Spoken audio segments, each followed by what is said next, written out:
नमस्कार, मी D S Lokhande Patil. चालू वार्तामध्ये आपलं सर्वांचं मनापासून स्वागत करतो. कृषी मंत्र्याचं स्टेटमेंट आहे आजचं की कर्ज हे शेतकऱ्यांनीच भरलं पाहिजे, की शेतकऱ्याचा विषय, शेतकऱ्याची जबाबदारी आहे.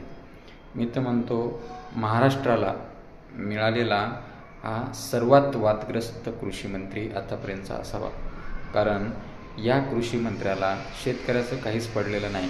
या 3 ते 4 महिन्यामध्ये 4थं ते 5वं स्टेटमेंट आहे शेतकऱ्याच्या विरोधामधलं.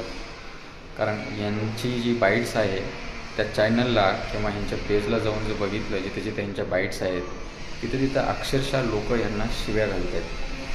एवढा वादग्रस्त आणि एवढा बिनधास्त आणि बिनडोक कृषी मंत्री आतापर्यंत महाराष्ट्राला मिळणं शक्यच नाही. हा पहिलाच असावा असं माझं वैयक्तिक मत आहे आणि लाखो लोकांचं पण मत आहे. सोशल मीडिया ओपन करून पहा.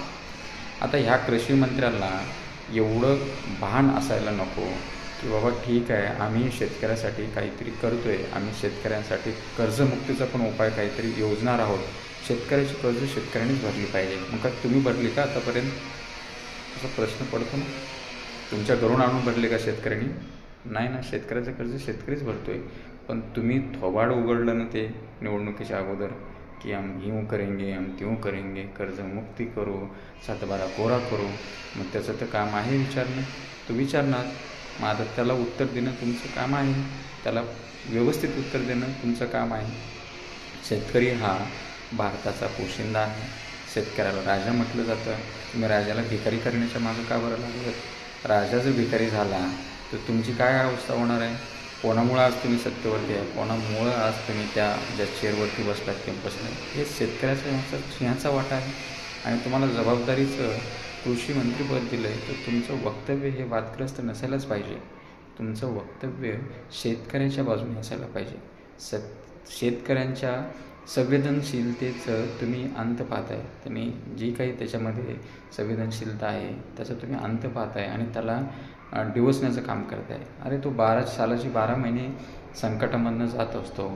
काही ना काही त्याला निसर्गाचं संकट त्याला झेलत तो इथपर्यंत येतो. एक तर त्याच्या कोणत्याही वस्तूला हमीभाव नाही आहे, कोणत्याही पिकाला त्याचा हमीभाव नाही आहे. त्याला संघर्ष तिथे करायला लागतो. तुम्ही 8 आणि 14 आणि 12 हजाराचं तुम्ही 6-7 हजारावरती सोयाबीन आणून ठेवलं. कापसाची तुम्ही वाट लावली, हळदीची वाट लावली. कोणत्याच गोष्टीला त्याला भाव नाही आहे ते जे पाहिजे ते.